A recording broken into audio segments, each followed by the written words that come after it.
loving versingelabo Kumagang hungin lang Kan trong trai ng ai thala Vang manangin bitsong aro Vang sayo Lui sayo Aram lay rung alo Dang tange Shring na ting chung na chungin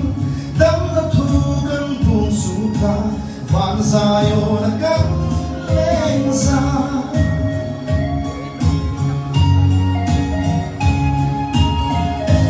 Talparong holahin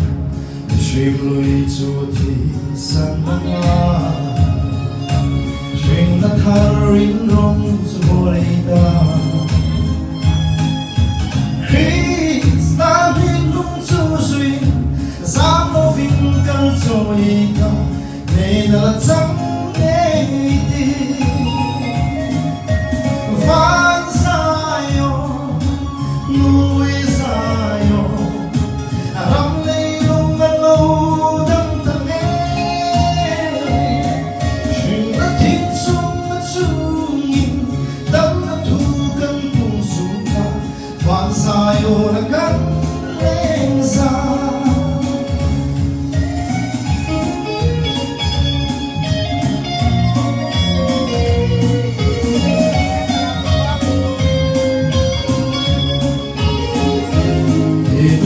Sa kithin Nagnarin mong mahulog singkong Kung tayo napun na sila ka Sumsum nga lintukin At nagsalo kong hingin Nuya hunjong ngiti Van sayo Nuy sayo Aram lay rung alo dang tange Shring na ting chung na chungin Dam na tugang pung suka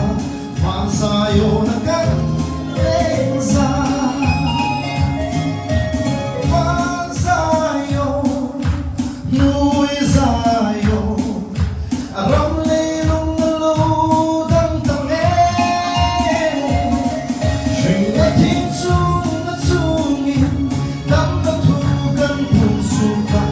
Van sayo na